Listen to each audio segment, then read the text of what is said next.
मांस खाना पाप है या पुण्य, समय निकालकर जरूर सुने।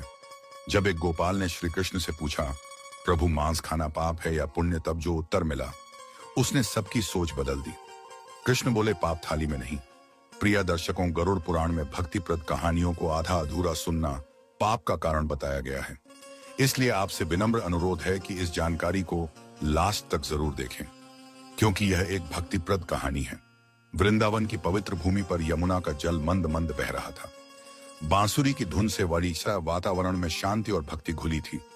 एक दिन श्री कृष्ण यमुना तट पर बैठे, उनके चरणों के पास गायें चर रही थीं।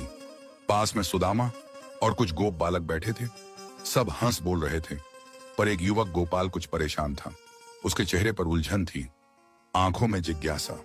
वह श्री कृष्ण के चरणों में झुककर बोला, प्रभु, मेरे मन में एक प्रश्न बार बार उठता है, कृपा कर उत्तर दीजिए।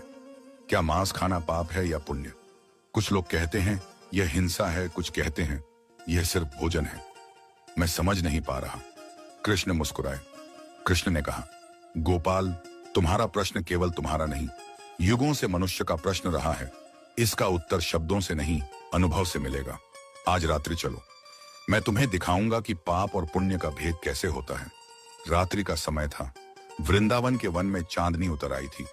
हवा में बांसुरी की गूंज थी। कृष्ण ने कहा, चलो यमुना पार करते हैं। दोनों नाव में बैठे और धीरे धीरे नदी पार की। जैसे ही किनारे पहुंचे, गोपाल की नजर एक दृश्य पर पड़ी। एक बाघ अपने बच्चों के लिए एक हिरण का शिकार कर रहा था। हिरण दर्द से तड़प रहा था और बाघ के बच्चे भूख से बिलबिला रहे थे। दृश्य भयानक था। गोपाल डर गया। प्रभु, यह तो भयंकर हिंसा है, क्या यह पाप नहीं? कृष्ण ने शांत स्वर में कहा, गोपाल, यह बाघ पाप नहीं कर रहा, यह धर्म निभा रहा है। उसके बच्चों की भूख उसकी करुणा है। पाप वह है जहां अहंकार और स्वाद के लिए हिंसा हो। धर्म वह है जहां कर्तव्य और जीवन रक्षा के लिए कार्य हो। गोपाल ने गहरी सांस ली। तो क्या हिंसा हमेशा पाप नहीं होती? प्रभु कृष्ण मुस्कुराए, नहीं गोपाल, हिंसा तब पाप है जब वह हृदय में दया मिटा दे। जिस हृदय में करुणा है वहां भगवान का वास है। जो करुणा खो देता है वही पाप करता है। गोपाल ने सिर झुकाया। उसकी आंखों में श्रद्धा थी। दोनों आगे बढ़े। नदी किनारे एक मछुआरा जाल डाल रहा था। कई मछलियां तड़प रही थीं। गोपाल की आंखों में आंसू आ गए। दृश्य धार्मिक था। प्रभु, यह तो निर्दयी मनुष्य है, क्या इसे अपने पाप का भय नहीं? कृष्ण ने पूछा। क्या तुम जानते हो यह मछुआरा क्यों मछली पकड़ता है? नहीं प्रभु, कृष्ण बोले, इसकी पत्नी बीमार है, बच्चे भूखे हैं। अगर यह मछली न पकड़े तो वे सब मर जाएंगे। यह अपने परिवार की रक्षा कर रहा। पाप या पुण्य का निर्णय किसी कर्म से नहीं, उसके भाव से होता है। भगवान कर्म नहीं, भावना को देखते हैं। गोपाल मौन रहा। उसके मन में विचार उठे। अगर हृदय में दया, विवशता या सेवा की भावना है तो वह कार्य पाप नहीं कहलाता। कृष्ण ने कहा, कर्म की जड़ भावना में है। दोनों एक गांव पहुंचे। वहां एक ब्राह्मण भव्य भोज करा रहा था। सैकड़ों लोग खा रहे थे।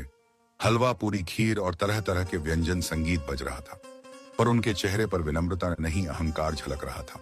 कृष्ण मुस्कुराए। देखो गोपाल, यह सब शाकाहारी भोजन है, लेकिन इसमें दया नहीं, दिखावा है। यहाँ पाप भोजन में नहीं, अहंकार में है। जो भोजन अहंकार से किया जाए वह मांस से भी भारी पाप है। गोपाल अचंभित हुआ। तो क्या शाकाहारी भी पाप कर सकता है? कृष्ण बोले, हाँ गोपाल, यदि कोई सोचता है मैं पवित्र हूं, यह अपवित्र, तो उसका हृदय अहंकार से भर गया। वह तब भी पापी है, भले ही उसने एक अन्न का दाना भी ना तोड़ा हो। सच्चा पुण्य वही है जहां हृदय में विनम्रता और करुणा हो। कृष्ण ने कहा, यह स्त्री 3 दिन से भूखी है। डॉक्टर ने कहा है कि इसे हड्डी का सूप ही जीवन दे सकता है। गोपाल सोच में पड़ गया। प्रभु, यह तो किसी जीव के मांस से बनेगा। कृष्ण बोले, और यदि यह सूप न दिया जाए तो यह मां मर जाएगी। क्या किसी की जान बचाना पाप है? कृष्ण बोले, धर्म वही है जो जीवन की रक्षा करे, अधर्म वह जो जीवन छीन ले। मांस को देखकर घृणा करना आसान है, पर पीड़ा को समझना कठिन। दोनों एक मंदिर पहुंचे। वहां भक्त प्रसाद बांट रहे थे, पर कृष्ण ने देखा एक भक्त ने एक भूखे कुत्ते को मंदिर से भगा दिया। गोपाल बोला, प्रभु, उसने तो प्रसाद दिया, फिर पाप क्यों? कृष्ण ने कहा, क्योंकि उसने प्रसाद बांटा नहीं दिखाया। जिसने कुत्ते को भूखा छोड़ा, उसने मुझे भूखा छोड़ा। जब तक हृदय में करुणा नहीं, तब तक भोजन चाहे शाकाहारी हो या मांसाहारी, वह सब पाप समान है। कृष्ण के शब्दों से गोपाल का मन द्रवित हुआ। अब गोपाल समझने लगा था। वह बोला, प्रभु अब मैं समझ गया, पाप और पुण्य भोजन से नहीं भावना से तय होते हैं। कृष्ण मुस्कुराए, हाँ गोपाल, मनुष्य भोजन नहीं भाव खाता है। जिसने करुणा को जिया वही भक्त है, जिसने पीड़ा को समझा वही ज्ञानी है। उनके शब्द मधुर थे। मैं ममता रखता है उसके हर कर्म में पुण्य है, और जो स्वाद के लिए जीवन लेता है वह शाकाहारी होकर भी पापी है। गोपाल ने आंसू भरी आंखों से कृष्ण के चरण छुए। प्रभु, आज मैंने जाना कि धर्म का सार क्या है। कृष्ण बोले, धर्म किसी थाली में नहीं, हृदय में होता है। जब हृदय सभी जीवों के लिए दया से भर जाएगा, तब चाहे तुम जो भी खाओ वह तुम्हारे लिए पवित्र बन जाएगा। वायु में बांसुरी की गूंज फैली। भगवान श्री कृष्ण का संदेश स्पष्ट था। मांस खाना अपने आप में न पाप है न पुण्य। यह इस बात पर निर्भर करता है कि उसके पीछे की भावना क्या है। अगर कोई व्यक्ति स्वाद, अहंकार या लालच में किसी प्राणी की हत्या करता है तो वह पाप है, पर यदि कोई जीवन बचाने या सेवा में करे तो अधर्म नहीं। सच्चा धर्म करुणा में है। जो जीवों में दया रखता है वही सच्चा भक्त है। कृष्ण बोले, भोजन नहीं, भावना देखी जाती है। परंतु भगवान श्री कृष्ण ने एक महत्वपूर्ण बात भी गोपाल को बताई कि गोपाल की जैसा मनुष्य खाएगा उसी प्रकार उसकी भावना जन्म लेती है। जो जीवों में करुणा रखता है वही सच्चा धर्मात्मा है। वृंदावन में यमुना की लहरें झूम उठी।